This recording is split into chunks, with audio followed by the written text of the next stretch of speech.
It's hard to believe because it feels like yesterday it was just the beginning of training camp.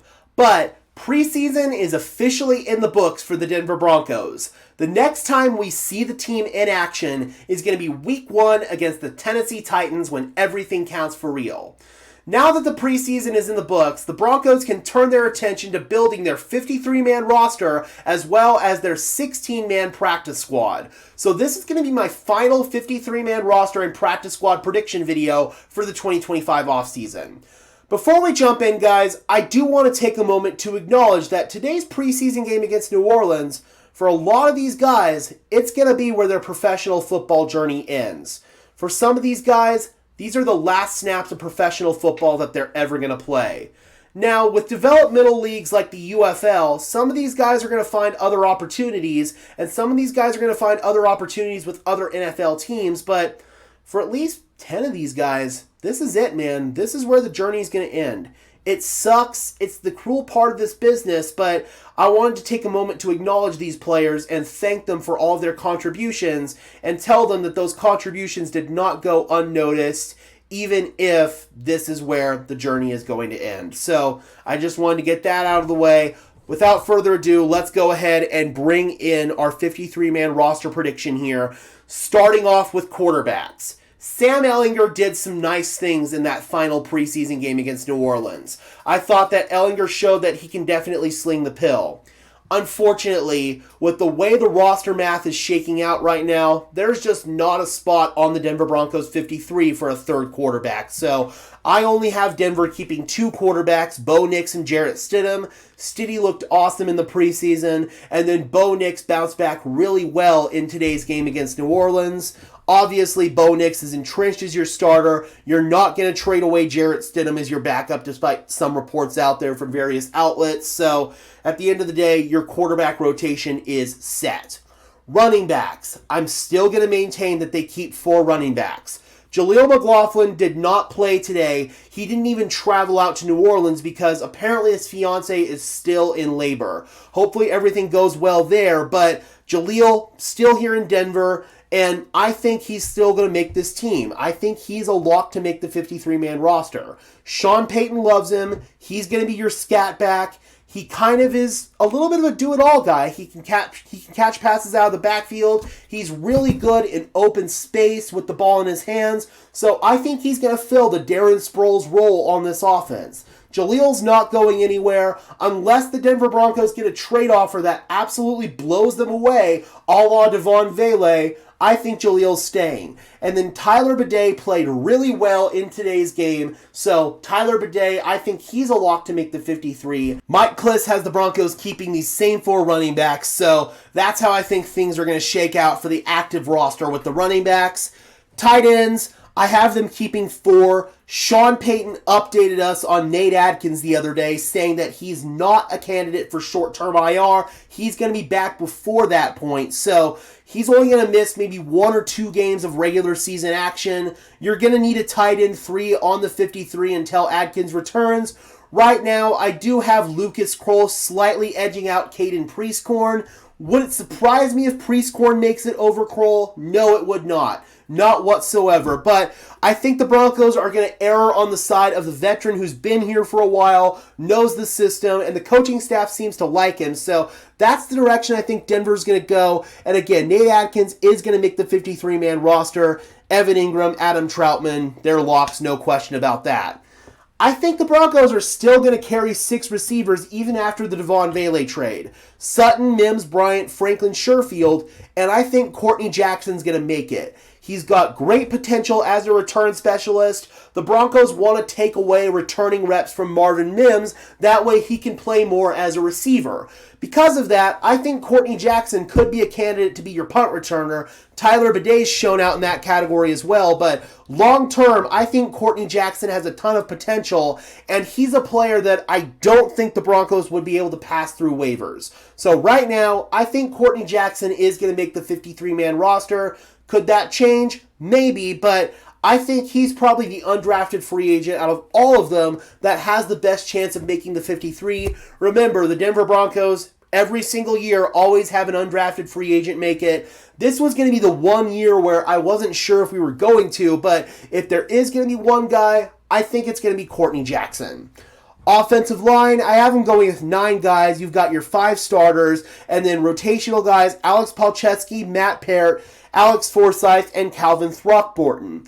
However, if the Broncos ponder the waiver wire and they find somebody that they really like on the waiver wire, would it surprise me at all if they claimed him and one of these guys was out? No, it would not, because I do think the offensive line has been subpar this preseason. I think the depth guys on the offensive line, after that injury to Nick Gargiulo, it's been a little bit disappointing. So I do think Denver's at least going to scour the waiver wire and maybe try to pick up another offensive lineman if they find one that they like. Defensive linemen, I have them keeping 6 guys. Ioma Uwazurike is the 6th guy that I have them keeping. Would it surprise me if this is Jordan Jackson? No, it would not. Jordan Jackson's played well. Ioma Uwazurike's played well. It's kind of a pick your flavor thing, and my flavor is more Uwazurike as a bigger body. I think he's got a higher ceiling than Jordan Jackson, so I'm sticking with any Uwazurike, but I could totally see Jordan Jackson making it as well. Either way, I think they're going with 6 interior defensive linemen. Edge rushers, I have them keeping 5. No changes here whatsoever. I think it's going to be the same 5 from the beginning of this series. Benito, Cooper, Ellis, Tillman, and Robinson. Linebackers, that says 5. I'm going to change it to 4. I initially thought that either Jordan Turner or Corinne Reed would make the 53. It's just a roster math thing right now. I don't know if they're going to have a spot on the 53 for one of those guys. If one of them makes it, right now I'm going to say Corinne Reed just because he's been more consistent throughout camp, even though Turner's had more splash plays. So if they do keep a linebacker out of the undrafted guys on the 53, then I think it's going to be Corinne Reed. But Jordan Turner certainly has made a case. I don't know if there's going to be a spot on the 53 for either one of these players at this point in time. Cornerbacks, 5, no changes at all. Pat Surtain, Riley Moss, Jahdae Barron, Jaquan McMillan, and Chris Abrams-Drain. Safety, I still have them keeping 5, and I said this in my previous video. Even though they signed Sam Franklin as a free agent, they signed him to be a gunner on special teams. And according to people who I trust evaluating special teams play, Franklin has not been very good in that role. So I don't know if Franklin's going to make it. As of right now, I have him on the outside looking in on the 53. I have them keeping Brandon Jones and Hufanga, obviously. PJ Locke, maybe if they get some trade rumblings with him, but I don't see that happening. Devon Key and J.L. Skinner. And then you've got your specialists, Will Lutz, Jeremy Crawshaw, and Mitchell Fraboni. One note on Crawshaw. Currently, he's an international pathway player, but once he becomes a part of the 53-man roster, that tag will no longer apply. So he's not going to be exempt from the 53. He will count towards that number. Additionally, the Broncos are going to have to find a new international pathway player because it's league mandated that you have at least one on the practice squad. So Jeremy Crawshaw was that guy for roster manipulation purposes. So it's for that reason the Broncos are going to have to find another international pathway player for the practice squad. And now practice squad projections. And I want to disclose that the practice squad is probably going to look a lot different than this in real life just because I don't know who's going to pass through waivers. I don't know who they're going to be able to get back. So this is my best guess at it, but some of these guys probably aren't going to pass through waivers. Sam Ehlinger. He's definitely had some positive plays, especially in that Saints game, but also had some negative plays, took a bad sack on 4th down, had a frustrating sack on a 2-point conversion play. So Sam Ehlinger, there's just not a spot for him on the 53, but he played well enough in this Saints game that I don't think Denver's going to go out and actively try to find an upgrade over him. So I think for that reason, Sam Ehlinger is indeed going to make the practice squad, assuming, of course, that he passes through waivers. Audric Estime. Unfortunately, Blake Watson went down with an injury, a knee injury apparently. We don't know the severity of it, but I had Blake Watson making the practice squad. This injury could spell good news for Audric Estime. If he passes through, I think that he'll sign to the practice squad.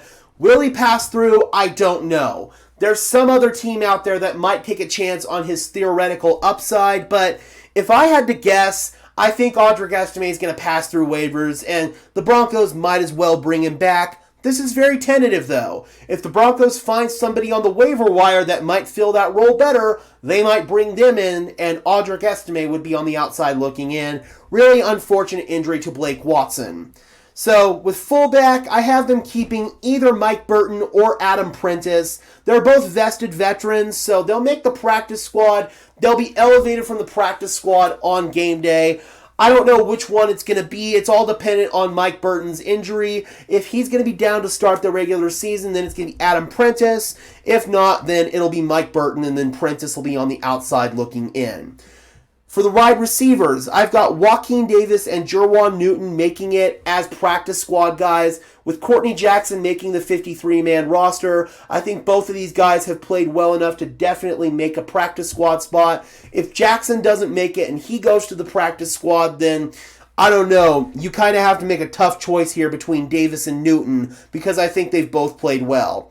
I still don't think Caleb Lohner is going to make the 53-man roster. I think Denver's going to try to pass him through waivers, so I've got him making the practice squad, along with Caden Prieskorn, who quite frankly has looked better than Lohner to this point. Xavier Truss and Clay Webb, they're both undrafted offensive linemen that the Broncos signed. I think they're going to make it. Jordan Jackson, if it's not him, then it's going to be Ini Uwazurike. Whichever one doesn't make the 53 is going to make the practice squad. Jordan Miller looks good as a backup nose tackle. There isn't a spot for him on the 53, but there's definitely one on the practice squad.